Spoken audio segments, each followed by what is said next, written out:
ഒരുമിച്ചിട്ടുള്ള ഒരു പറയുന്നത് പാലാഴിമദനം. ആ പാലാഴിമദനത്തിന്റെ കഥ നമുക്ക് പറയാം. എല്ലാം എൻ്റെ അമ്മയുടെ കൊച്ചുങ്ങളെല്ലാം എന്താ സുഖമായിട്ട് പാലാഴിമദനം കഥ കേൾക്കാനല്ലേ കൂടുതൽ ഉത്സുകതരായിട്ടുള്ളത് അല്ലേ? കഥ കേൾക്കണ്ടേ? തീർച്ചയായും മാതാജി കേൾക്കണല്ലേ? അതാണ് ഉത്സാഹം. എല്ലാരും എന്താ മിണ്ടാതിരിക്കുന്നത്? എല്ലാരും ശബ്ദം കേൾക്കണം മാതാജി. നമുക്കാണെന്നുണ്ടെന്നുണ്ടെങ്കിൽ പാലാഴിമദനത്തിന്റെ കഥ പറയാം. ദുർവാസാവ് നമുക്കറിയാം. നമ്മൾ പറയത്തില്ലേ, ഓ ദുർവാസാവ് വരുന്നെന്ന് പറയത്തില്ലേ? ആരെങ്കിലും ഭയങ്കര ദേഷ്യമായിട്ടുള്ള ആൾക്കാർ വരുവാണെങ്കിൽ പറയില്ലേ ദുർവാസാവ്? മൂക്കത്തിരിക്കുക ദേഷ്യം, എന്നിട്ട് അതേപോലെ ശപിക്കുകയും ചെയ്യും, ശാപം അതേപോലെ ഏൽക്കുകയും ചെയ്യും. അത് ഭഗവാന്റെ രുദ്രന്റെ തന്നെ ഒരു അംശാവതാരമാണ് ഈ ദുർവാസാവ്. ദുർവാസാവ് പോകുന്ന സമയത്തുണ്ടെങ്കിൽ എന്താ വിദ്യാധര ശ്രീ എന്ത് ചെയ്തു? ഒരു കൽപ്പക പൂമാല എന്ന് വിശിഷ്ടമായിട്ടുള്ള പൂക്കൾ വെച്ചിട്ട് ഒരു പൂമാല ഉണ്ടാക്കിയിട്ട് ദുർവാസാവിന് ഇത് സമ്മാനിക്കുന്നു എന്നുള്ളതാണ്. ആ സമ്മാനിക്കുന്നു, ആ മാല ചൂടുന്ന ആളുകൾ നാളെ എന്തായിരിക്കും? ത്രൈലോക്യ വന്ദിതനായി ഭവിക്കുമെന്ന് പറയുന്നുണ്ട്. ദുർവാസാവിന് ആരാ മാല കൊടുത്തത്? ഒരു വിദ്യാധര സ്ത്രീയെ. എന്നിട്ടാണെന്നുണ്ടെന്നുണ്ടെങ്കിൽ അവര് എന്താ കൽപ്പക പൂ കൊണ്ട് ഉണ്ടാക്കിയ മാല എന്ന് പറഞ്ഞു കഴിഞ്ഞാൽ ദേവലോകത്തുള്ള പൂക്കള് എല്ലാം കൂടി വിശിഷ്ടമായിട്ട് ഉള്ള പൂക്കളെല്ലാം കൂടി കൊടുത്തിട്ട് ഒരു മാല ദുർവാസാവിന് സമ്മാനിക്കുന്നു. ആ ദുർവാസാവിന് മാല സമ്മാനിക്കുന്നു. ആ മാലയാണെന്നുണ്ടെങ്കിൽ ആര് അണിയുന്നുണ്ടോ അവര് ഭവിക്കും എന്നാ പറയുന്നത്. ഈ 3 ലോകങ്ങളിൽ വന്ദിക്കപ്പെടുമെന്ന പറയുന്നത്. അത്രയ്ക്കും വിശിഷ്ടമായിട്ടുള്ള ഒരു മാല ആർക്ക് കൊടുത്തു? ദുർവാസാവിന് വിദ്യാധര സ്ത്രീ കൊടുത്തു. ദുർവാസാവിന് ഈ മാല ഇട്ടപ്പം ദുർവാസാവ് വിചാരിച്ചു, ഞാനൊരു തപസ്സിയാണ്, എനിക്ക് ഈ മാല കൊണ്ട് എന്താ പ്രയോജനം? എനിക്ക് ഈ മാല കൊണ്ട് യാതൊരു പ്രയോജനവുമില്ല. ആദ്യം വന്നത് എന്താ? ഒരു കാര്യം ചെയ്യാം, ഭഗവാന് കൊടുക്കാം, മഹേശ്വരന് കൊടുക്കാം. പക്ഷെ പിന്നെ വിചാരിച്ചു തന്റെ ദേഹത്തിന്റെ പാതി പോലും ആണെന്നുണ്ടെന്നുണ്ടെന്നുണ്ടെങ്കിൽ പകുത്തിട്ട് ശ്രീപാർവതിക്ക് കൊടുത്ത ആളാ. അന്നേരം ഈ മാല അതേപോലെ പൊട്ടിച്ചിട്ട് ശ്രീപാർവതിക്ക് കൊടുക്കും. ഈ മാല പൊട്ടിക്കാൻ ഞാൻ താല്പര്യപ്പെടുന്നില്ല, അതുകൊണ്ട് രുദ്രഭഗവാന് കൊടുക്കണ്ട. പിന്നെ ആരുടെ കാര്യം ഓർത്തത്? ബ്രഹ്മാവിന്റെ കാര്യം ഓർത്തു. ബ്രഹ്മാവിന് കൊടുക്കാം. ഓ വേണ്ട വേണ്ട, ബ്രഹ്മാവിന് കൊടുത്തു കഴിഞ്ഞു കഴിഞ്ഞാലും ബ്രഹ്മാണിക്ക് അതുകൊടുക്കും, അതുകൊണ്ട് ഈ മാല ബ്രഹ്മാവിനും കൊടുക്കണ്ട. അങ്ങനെ മനസ്സിൽ ചിന്തിച്ചുകൊണ്ടിരിക്കുന്ന സമയത്ത് ഇന്ദ്രന് ഐരാവതത്തിന്റെ പുറത്ത് വരുന്ന സമയത്ത് ഓ എന്നാ ഇന്ദ്രന് തന്നെ കൊടുത്തോക്കാം, സ്വർഗാധിപനാണല്ലോ, അതുകൊണ്ട് ഇന്ദ്രന് തന്നെ കൊടുത്തേക്കാന്ന് പറഞ്ഞിട്ട് ഈ മാലയാണെന്നുണ്ടെങ്കിൽ വളരെ സ്നേഹത്തോടും ആദരവോടും കൂടി വളരെ സ്നേഹപൂർവ്വം ഇന്ദ്രന് കൊടുത്തു. ഇന്ദ്രന് കൊടുത്തിട്ട് പറഞ്ഞു, ഇതാണെന്നുണ്ടെങ്കിൽ കൽപ്പക പൂമാലയാണ്, ഇതേ നീ അണിഞ്ഞു കഴിഞ്ഞു കഴിഞ്ഞാൽ ത്രൈലോക്യ വന്ദിതനായി തീരും, അതുകൊണ്ട് നീ ഇതിനെ വളരെ സൂക്ഷിക്കണമെന്ന് പറഞ്ഞിട്ടാണെന്നുണ്ടെന്നുണ്ടെങ്കിൽ ദുർവാസാവ് ഈ മാല ഇന്ദ്രന് കൊടുക്കുന്നു. ഇന്ദ്രന് കൊടുത്ത സമയത്ത് ഇന്ദ്രന് ഭയങ്കര സന്തോഷമായി ദുർവാസാവിനെയൊക്കെ വണങ്ങി. ഇന്ദ്രൻ വിചാരിച്ചു തന്റെ മുടിയിൽ ഇപ്പം തന്നെ ചൂടാമെന്ന് പറഞ്ഞിട്ടാണെന്നുണ്ടെങ്കിൽ മുടി അഴിച്ചിട്ടിന്ന് കുടഞ്ഞ് കെട്ടിയിട്ട് പിന്നെ ചൂടാമെന്ന് വിചാരിച്ചിട്ട് എന്ത് ചെയ്തു? ഈ മാല ഐരാവതത്തിന്റെ തന്റെ വാഹനമായിട്ടുള്ള ഐരാവതത്തിന്റെ പുറത്ത് വെക്കുന്നു. ഐരാവതത്തിന്റെ പുറത്ത് വെച്ചിട്ട് ഇന്ദ്രനാണെന്നുണ്ടെങ്കിൽ തലമുടിയൊക്കെ അഴിച്ചിട്ട് ഇങ്ങനെ കെട്ടാൻ തുടങ്ങുന്ന സമയത്ത് ഇതിന്റെ ആ സുഗന്ധം കൊണ്ട് എന്തുവാ വണ്ടുകള് വരുക. വണ്ടുകൾ വന്നിട്ടാണെന്നുണ്ടെന്നുണ്ടെങ്കിൽ ഊ എന്നുള്ള ശബ്ദത്തില് ഈ മാലയിൽ വന്നിരിക്കുന്ന സമയത്താണെന്നുണ്ടെങ്കിൽ ഐരാവതത്തിന് ഭയങ്കര ഇറിറ്റേഷൻ തോന്നിയിട്ട് ഐരാവതം എന്ത് ചെയ്തു? അത് ആനയല്ലേ, അതിന് വല്ലോ ഇത് വല്ലോ അറിയാമോ? അതിനെ തല കുടഞ്ഞിട്ട് അതിനെ താഴെയിട്ടിട്ട് ചവിട്ടി അരച്ച് കളയുന്നു. ഇതാരാ കാണുന്നത്? ദുർവാസാവിന്റെ മുന്നിൽ വെച്ച് തന്നെ ഇത് നടക്കുന്നത്. ദുർവാസാവ് കാണുന്നു. ദുർവാസാവിനെ അങ്ങോട്ട് ദേഷ്യം വന്നു. ഞാൻ ഇത്രയും സമ്മാനിച്ച്, ഇത്രയും സ്നേഹപൂർവ്വം നിനക്ക് സമ്മാനിച്ച് ഒരു ഇത് നീ എന്താ കാണിച്ചിരിക്കുന്നത്? ഐരാവതം ചവിട്ടേക്കുന്നു. അതുകൊണ്ട് നിനക്കും നിന്റെ കൂട്ടർക്കും ജരാനര വാദിക്കട്ടെ എന്നുള്ള ശാപം കൊടുക്കുകയെന്ന്. അവര് ദേവന്മാർക്ക് ജരാനരയൊന്നും ഇല്ല. അവരെന്നും 16 അല്ലെന്നുണ്ടെങ്കിൽ 20 അങ്ങനെ യൗവനം തന്നെ യുക്തര് തന്നെയാണ് എന്നും ഉള്ളത്. പക്ഷെ ഈ ദുർവാസാവിന്റെ ശാപം ജരാനര ബാധിക്കട്ടെ, നിനക്ക് മാത്രമല്ല നിന്റെ കൂട്ടർക്കും ബാധിക്കട്ടെ എന്ന് പറഞ്ഞു കഴിഞ്ഞാൽ ദേവന്മാർക്കെല്ലാം ജരാനര ബാധിച്ചു പോകട്ടെ എന്നുള്ള ആ ശാപം കൊടുക്കുക. ശാപം ഒരിക്കൽ കിട്ടിക്കഴിഞ്ഞു കഴിഞ്ഞാൽ അതിൽ നിന്നിട്ട് മാറാൻ പറ്റില്ലല്ലോ. ശാപം തന്നെ. ദുർവാസാവിന്റെ പാട്ടിനും പോയി. എന്നിട്ട് പിന്നെ ആണെന്നുണ്ടെങ്കിൽ ഇന്ദ്രനാണെന്നുണ്ടെങ്കിൽ ഓടി ചെന്നിട്ട് കാൽക്കൽ വീണു. അങ്ങയുടെ ശാപം തന്നെ. പക്ഷെ ആണെന്നുണ്ടെന്നുണ്ടെങ്കിൽ ഇതിന് ശാപമോശം ഉണ്ടല്ലോ, ശാപമോശം തരണമെന്ന് പറയും. അന്നേരം പറയും പാലാഴി കടഞ്ഞു കഴിഞ്ഞു കഴിഞ്ഞാല് അമൃത് കിട്ടും. ആ അമൃത് സേവിച്ചു കഴിഞ്ഞു കഴിഞ്ഞാൽ നിങ്ങളുടെ ജരാനരയെല്ലാം മാറി പഴയതുപോലെ തന്നെ നിങ്ങളെ യൗവനയുക്തരായിട്ട് മാറും. അങ്ങനെ പാലാഴി കടയാന്ന് പറഞ്ഞു കഴിഞ്ഞു കഴിഞ്ഞാൽ ചെറിയ കാര്യമല്ലോ ആണോ.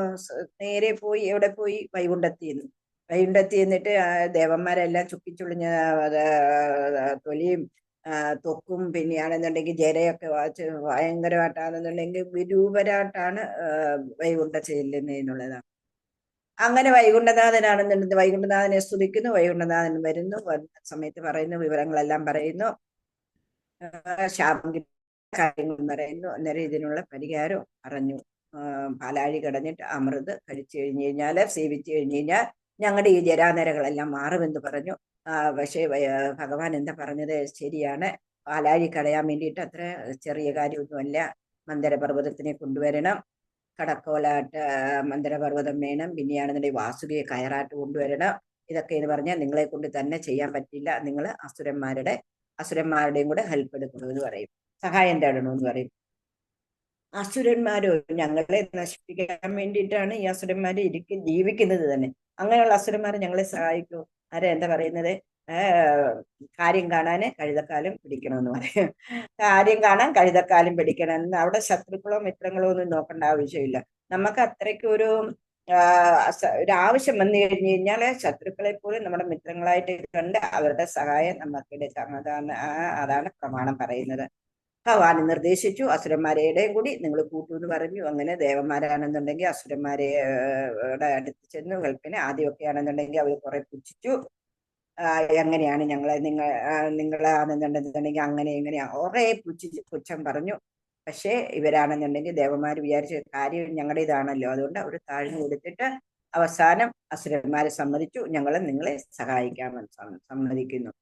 അങ്ങനെ സമ്മതിച്ചു. അസുരന്മാര് വരുന്നു, ദേവന്മാരും വരുന്നു. ഭഗവാന് എന്നുണ്ടെന്നുണ്ടെങ്കിൽ പറഞ്ഞു, മന്ദരപർവ്വതത്തിനെ കൊണ്ടുവരണമെന്ന് പറഞ്ഞു. കടക്കോലിട്ടിട്ട് ഇങ്ങനെ കടയല്ലേ, നമ്മൾ പണ്ട് തൈര് കടയുന്നത് കണ്ടിട്ടില്ലേ, ആ തൈര് കടക്കോല്, ആ കടക്കോലിന് വേണ്ടിയിട്ട് മന്ദരപർവ്വതത്തിനെ കൊണ്ടുവരണമെന്ന് പറയും. മന്ദരപർവ്വതത്തിനെ കൊണ്ട് അസുരന്മാര് പോകും, ഞങ്ങളെക്കാളും ശക്തിയായിട്ടുള്ളത് വേറെ ആരുമില്ല, ഞങ്ങൾ ഇപ്പം പോയി കൊണ്ടുവരുമെന്ന് പറഞ്ഞിട്ട് വലിയ ഗമയടിച്ചിട്ട് അവിടുന്ന് പോകുന്ന സമയത്താണെന്നുണ്ടെങ്കിൽ മന്ദരപർവ്വതത്തിനെ ഒന്ന് അനക്കാൻ പോലും അവരെ കൊണ്ട് സാധിച്ചില്ല. അങ്ങനെ സ്വയം ഭഗവാൻ തന്നെയാണെന്നുണ്ടെങ്കിൽ മന്ദിരപർവ്വതം ഇവിടെ കൊണ്ടുവെക്കുന്നു. അതുകൊണ്ട് വാസികയായി കഴിഞ്ഞു കഴിഞ്ഞാലും ഗരുഡൻ വിചാരിച്ചു ഇപ്പൊ ഞാനിവിടെ കൊണ്ടുവരുമെന്ന് വിചാരിച്ചിട്ട്. അത് ആർക്കാണ് അഹങ്കാരമുള്ളതെന്ന് വെച്ച് കഴിഞ്ഞു കഴിഞ്ഞാൽ അഹങ്കാരത്തെ ശമിപ്പിക്കുക എന്നുള്ളതാ. ശരണമേഘനെ ഗർവനാശന എന്നാ പറയുന്നത്. ആ ഗർവനാശനന് ആ ഭക്തന്മാർക്ക്, പ്രത്യേകിച്ചും ഭക്തന്മാർക്ക് ഒരു ശകലം നമുക്ക് അതെന്നുണ്ട് അഹങ്കാരം തോന്നിക്കഴിഞ്ഞു കഴിഞ്ഞാൽ അന്നേരം അതിനെ തച്ചുടച്ച് കളയും എന്നുള്ളതാണ്. ഗൗരിടന് അതേപോലെ ഭഗവാന്റെ സ്വയം വാഹനമാണ്. എന്നിട്ട് പോലും ഗൗരിടന് വാസുകിയെ കൊണ്ടുവരാൻ പറ്റിയില്ല. ഭഗവാൻ ശിവനാണെന്നുണ്ടെങ്കിൽ തന്റെ ഉള്ളം കൈയിൽ വെച്ചിട്ട് വാസുകിയെ കൊണ്ടുവരുന്നു. അങ്ങനെ കടക്കോലായി കയറായി. ഇനി ഒരറ്റത്ത് അസുരന്മാര്, മറുവശത്ത് ദേവന്മാര്. ഭഗവാൻ എന്ത് ചെയ്തു, ദേവന്മാരോട് പറഞ്ഞു, നിങ്ങൾ ഒരു കാര്യം തലയ്ക്ക് അല്ലെ വാസുകിയുടെ തലയ്ക്ക് പോയി പിടിക്കാൻ പറയും. അന്നേരം തലയ്ക്ക് പോയി പിടിക്കും. ഇവരെ ദേവന്മാരെല്ലാവരും കൂടെ വാസുകിയുടെ തലയ്ക്ക് പോയി പിടിക്കും. തലയ്ക്ക് പോയി പിടിക്കുമ്പോ ഈ അസുരന്മാരെന്ത് പറയും, നിങ്ങളെ തലയങ്ങ് എടുത്തു, വേണ്ട വേണ്ട വേണ്ട, ഞങ്ങളെ തലയുടെ ഭാഗത്ത് നിന്നോളാം, ഞങ്ങൾക്ക് വേണ്ടാത്ത വാല് ഞങ്ങൾക്ക് തന്നേക്കുന്നു, വേണ്ട വേണ്ട, ഞങ്ങള് തലഭാഗത്ത് നിന്നോളാം, നിങ്ങൾ വാലിന്റെ അവിടെ നിന്നോളൂ എന്ന് പറയും. മഹാഭഗവാൻ സ്വയം അവിടെ ഒരു എന്താ പറയുന്നത് ദേവപക്ഷം കാണിക്കുക. എന്താന്ന് വെച്ച് കഴിഞ്ഞു കഴിഞ്ഞാല് തീർച്ചയായിട്ടും ഈ അസുരന്മാര് തലയുടെ അവിടെ ദേവന്മാര് പോയി കഴിഞ്ഞാൽ ഉടനെ അവരെ എതിർക്കുമെന്ന് അവർക്കറിയാം. ഭഗവാൻ അറിയാം. ഭഗവാൻ എന്താ ചെയ്തത്, ഒരു വേല കാണിച്ചത്. അവരെ ആ ദേവന്മാരെ ആദ്യം തലയിൽ വെച്ചു. എന്താന്ന് വെച്ച് കഴിഞ്ഞാൽ കടയുന്ന സമയത്ത് വാസുകിയുടെ വായിൽ നിന്നാണെന്നുണ്ടെങ്കിൽ വായു വമിക്കും എന്നുള്ളത്. അഘോരമായിട്ടുള്ള വിഷവായു വമിക്കും. അത് ദേവന്മാർക്ക് പറ്റില്ല, അത് ഭഗവാൻ അറിയാം. അസുരന്മാർക്ക് അത് പറ്റൂ. അതുകൊണ്ട് എന്ത് ചെയ്തു, ദേവന്മാരോട് പറഞ്ഞു, നിങ്ങളൊരു കാര്യം ചെയ്യ്, വാലിന്റെ അറ്റത്ത്, അവര് പറയുന്നത് കേട്ടില്ലേ, വാലിന്റെ അറ്റത്ത് പോയി പിടിക്കൂ. അസുരന്മാർക്ക് തലഭാഗവും പിടിക്കാൻ വേണ്ടിയിട്ട് പറഞ്ഞു. അങ്ങനെ പാലാഴി കടയുന്ന സമയത്ത് എത്ര ഇത് ചെയ്തിട്ടും ഒരു രക്ഷയില്ല. മന്ദരപർവ്വതം താഴെ പോവുകയാണെന്നുള്ളത്, താണുപോയി.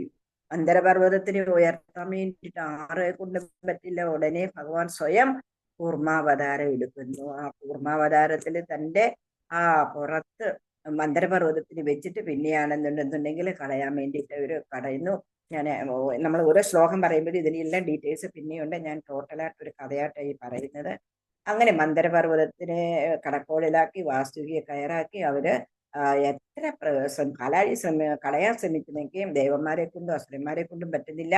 ഭഗവാൻ സ്വയം രണ്ടു കൂട്ടരുടെ അദർശനായിട്ട് അസുരന്മാരുടെ കൂട്ടത്തിൽ ഒരു അസുരനായിട്ടും വന്നു, ദേവന്മാരുടെ കൂട്ടത്തിൽ ഒരു ദേവനായിട്ടും വന്നിട്ട് അദർശര് ഭഗവാന് മാത്രമേ ഇതറിയുള്ളൂ, വേറെ ആർക്കും അറിയില്ല. അങ്ങനെ അദർശരായിട്ട് ഇവരുടെ എല്ലാം കൂട്ടത്തിൽ വന്നിട്ട് പാലാഴി കളഞ്ഞു. അങ്ങനെ ഓരോരോ ആദ്യം വരുന്നതെന്ന് പറഞ്ഞു കഴിഞ്ഞാൽ കാളക്കൂട വിഷമാണ് വരുന്നത്.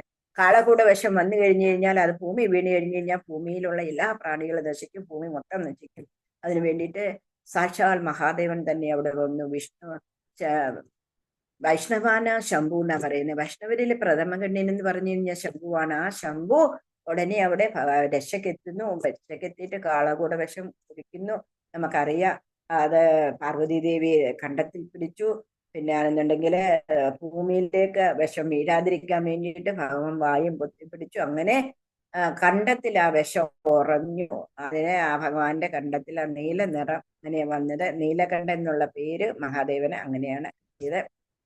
അങ്ങനെ കാളകൂട വിഷത്തിനെ സോൾവാക്കി, ആ പ്രോബ്ലം സോൾവാക്കി. അങ്ങനെ പിന്നെ ഓരോരോ ഐരാവതം പിന്നെ ആണെന്നുണ്ടെന്നുണ്ടെങ്കിൽ അങ്ങനെ ഓരോരോ വരാൻ തുടങ്ങി. അങ്ങനെ ഓരോരുത്തർക്കും ഭഗവാൻ അവരുടേതായിട്ടുള്ള രീതി അനുസരിച്ച് ആർക്കൊക്കെ എന്തൊക്കെ വേണമെന്ന് വെച്ച് കഴിഞ്ഞാൽ വൃക്ഷം കൽപ്പവൃക്ഷം അങ്ങനെ ഓരോന്നോരോന്ന് വരാൻ തുടങ്ങി. ആർക്കൊക്കെ എന്തൊക്കെ വേണ്ടതെന്ന് വെച്ചാൽ ഭഗവാൻ അറിയാമല്ലോ. അതിനനുസരിച്ച് ഓരോരുത്തർക്കും അതാതായിട്ട് സാധനങ്ങൾ കൊടുത്തു. അവസാന മൂസ്താവതി വരുന്നത്. പക്ഷെ ആദ്യം വരുന്നതെന്ന് പറഞ്ഞാൽ ജ്യേഷ്ഠയാ വരുന്നത് മൂസ്താവതി. ആ മൂസ്താവതി വരുന്ന സമയത്ത് പറയും എല്ലാവരും എനിക്ക് വേണ്ട എനിക്ക് വേണ്ട എനിക്ക് വേണ്ട എന്ന് പറയും. അങ്ങനെ ആ മൂസ്താവതിയെ കൈക്കൊള്ളാൻ ആരുമില്ലായിരുന്നു. അങ്ങനെയാണെന്നുണ്ടെങ്കിൽ മൂസ്താവതിക്ക് ഒരു സ്ഥാനം ഭഗവാൻ തന്നെ കൊടുത്തു. പിന്നെ രണ്ടാമത് വന്നതെന്ന് പറഞ്ഞു കഴിഞ്ഞാൽ ലക്ഷ്മി ദേവിയാണ്. ലക്ഷ്മി ദേവിയെ എല്ലാവരും ബാധ്യസ്ഥ. ലക്ഷ്മി ദേവി വർണ്ണമാലയും കൊണ്ടുവന്നിട്ട് സാക്ഷാൽ വിഷ്ണു ഭഗവാനെ വർണ്ണമാലയിടുന്നു. ഭഗവാന് തന്റെ ഹൃദയത്തിൽ തന്നെ ലക്ഷ്മി ദേവിക്ക് സ്ഥാനം കൊടുക്കുന്നു. ഇതാ നമ്മൾ പണ്ടുള്ള ഒരു വിളക്ക് കൊളുത്തുന്ന സമയത്ത് എന്താ ആദ്യമാണെന്നുണ്ടെന്നുണ്ടെങ്കിൽ വിളക്ക് നമ്മുടെ വടക്ക് ഭാഗത്താണെന്നുണ്ടെങ്കിൽ ഒരു പണ്ടൊക്കെ എന്ന് പറഞ്ഞു കഴിഞ്ഞാൽ നെരിപ്പോടല്ലായിരുന്നു, അതിനകത്ത് തീ കൊണ്ട് ചെന്നിട്ട് അങ്ങനെ വെച്ചിട്ട് ആദ്യം അവിടെ അങ്ങനെയായിരുന്നു ചെയ്യുന്നത്. ഇപ്പം വേണമെന്നുണ്ടെങ്കിൽ നമ്മളെല്ലാവരും ആദ്യം ഒരു തിരി മൂസ്താവതിക്ക് വേണ്ടിയിട്ട് വെക്കുന്നു എന്ന് പറഞ്ഞാൽ ജ്യേഷ്ഠത്തിക്കാണ് ആദ്യം വേണ്ടുന്നത്. ആ ഒരു സങ്കല്പത്തിലായിരിക്കും പണ്ടുള്ള ആൾക്കാർ പറഞ്ഞ് അത് തുടർന്നാണല്ലോ നമ്മളും വരുന്നത്.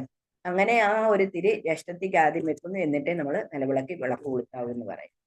ഇപ്പൊ അതൊക്കെ ആൾക്കാർ ചെയ്യുന്നുണ്ടോ എന്ന് എനിക്കൊന്നും അറിയില്ല. പക്ഷെ ഇതൊക്കെയാണ് യഥാർത്ഥത്തിൽ വേണ്ടുന്ന കാര്യങ്ങൾ. അങ്ങനെ ലക്ഷ്മി ദേവി ഭഗവാനെ വർണ്ണമാലി വിട്ട് ലക്ഷ്മി ദേവിക്ക് ഭഗവാന് തന്റെ ഹൃദയത്തിൽ തന്നെ സ്ഥാനം കൊടുക്കുന്നു. അവസാനം എന്തിനു വേണ്ടിയിട്ടാണ് പാലാഴി കടഞ്ഞത്? അമൃതിന് വേണ്ടിയിട്ടാണ്.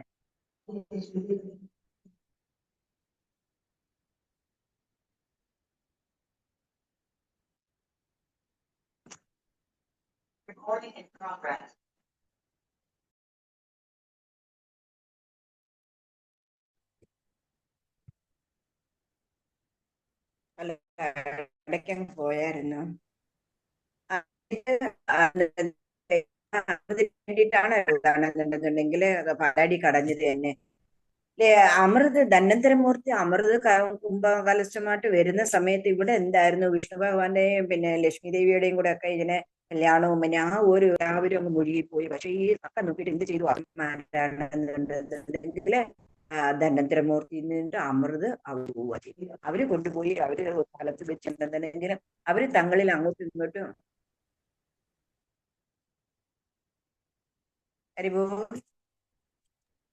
കേൾക്കുന്നുണ്ടോ? ഇല്ലാത്തതാണ്, നല്ല ക്ലിയർ ഉണ്ട്, പറഞ്ഞാട്ടെ. ഓക്കെ. വീഡിയോസ് അല്ല, വീഡിയോ സ്റ്റാർട്ട് അല്ലല്ലോ പ്രഭുജി. അതെ അതെ, റേഞ്ച് ഇല്ലാത്തോണ്ടാ മാതാജി. പറഞ്ഞോളൂ. അങ്ങനെ അങ്ങനെ അമൃത കലശാണെന്നുണ്ടെന്നുണ്ടെങ്കിൽ ആര് കൊണ്ടുപോയി? അസുരന്മാര് കൊണ്ടുപോയി. അസുരന്മാര് കൊണ്ടുപോയിട്ടാണെന്നുണ്ടെന്നുണ്ടെങ്കിൽ അവര് എനിക്ക് ആദ്യം എന്ന് പറഞ്ഞിട്ട് അവർ അങ്ങോട്ടും ഇങ്ങോട്ടും തമ്മിലടിക്കാൻ തുടങ്ങി. ആ സമയത്താണ് ദേവന്മാര് മനസ്സിലാക്കുന്നത് എന്തിനു വേണ്ടിയിട്ടാണ് നമ്മൾ ഈ കാര്യം ചെയ്തത്. പക്ഷെ ആ കാര്യം എന്നുണ്ടെന്നുണ്ടെന്നുണ്ടെങ്കിൽ നടക്കുന്നില്ല. അതുകൊണ്ടാണെന്നുണ്ടെന്നുണ്ടെങ്കിൽ ദേവന്മാര് നേരെ പോയി എവിടെ പോയി വൈകുണ്ഠത്തിൽ നിന്നിട്ട് ഭഗവാനോട് പറഞ്ഞു, വിവരങ്ങൾ പറഞ്ഞു. ഭഗവാനാണെന്നുണ്ടെന്നുണ്ടെങ്കിൽ നിങ്ങൾ വിഷമിക്കണ്ട, നിങ്ങൾക്ക് ഞാൻ അമൃത് വീണ്ടെടുത്ത് തരുമെന്ന് പറഞ്ഞിട്ടാണെന്നുണ്ടെന്നുണ്ടെങ്കിൽ ഭഗവാൻ സ്വയം മോഹിനിയുടെ വേഷത്തിലെടുത്തു. മോഹിനിയുടെ വേഷത്തില് ഭഗവാനാണെന്നുണ്ടെന്നുണ്ടെങ്കിൽ വരുന്നു. അസുരന്മാരുടെ അടുത്ത് നല്ല ആടി കുഴഞ്ഞൊക്കെ ഇങ്ങനെ വരുന്നു. അന്നേരം ഈ ത്രൈലോക്യ സുന്ദരിയെ കണ്ടപ്പോൾ തന്നെ അസുരന്മാരെ എല്ലാവർക്കും എന്നെ മനസ്സിൽ മോഹം കിട്ടി. എന്താ, എനിക്ക് ഇവിടെ സ്വന്തമാവണം, എനിക്ക് ഇവിടെ സ്വന്തമാവണമെന്ന്. അങ്ങനെ മോഹിനിയാണെന്നുണ്ടെങ്കിൽ എല്ലാവരോടും പറഞ്ഞു, ഒരു കാര്യം ചെയ്യുക. അതിന് മോഹിനിയോട് തന്നെ ഇവര് പറഞ്ഞു, ഈ അമൃതുണ്ടല്ലോ നിങ്ങൾ സുന്ദരി തന്നെയാണെന്നുണ്ടെങ്കിൽ ഞങ്ങൾക്ക് എല്ലാവർക്കും തരണം. പക്ഷെ മോഹിനി എന്താ പറഞ്ഞത്, ഞാൻ എല്ലാവർക്കും വിളമ്പിത്തരാം, പക്ഷെ നിങ്ങൾ എന്ത് ചെയ്യണം, കണ്ണടയ്ക്കണം. കണ്ണടച്ചിട്ടാണെന്നുണ്ടെന്നുണ്ടെങ്കിൽ ഏറ്റവും അവസാനം കണ്ണ് തുറക്കുന്ന ആരാണെന്ന് വെച്ച് കഴിഞ്ഞാൽ അവരായിരിക്കും എന്റെ ഭർത്താവായിട്ട് ഞാൻ സ്വീകരിക്കുക എന്ന് പറഞ്ഞിട്ട് എല്ലാം കണ്ണടച്ച് ഇരിക്കുകയാണ്. എന്നിട്ടാണെന്നുണ്ടെങ്കിൽ പാറസ്ഥലത്തിന്റെ കിഴക്കൊക്കെ അങ്ങോട്ടും ഇങ്ങോട്ടും ഒക്കെ തേപ്പിക്കുന്നുണ്ട്. പക്ഷെ ഈ അമൃത ഇവിടെ പോയി ദേവന്മാരുടെ സദസ്സിന് പോയി കഴിഞ്ഞു. അവിടെ ചെന്നിട്ട് അമൃത എല്ലാവർക്കും വിളമ്പി കൊടുക്കുന്നു.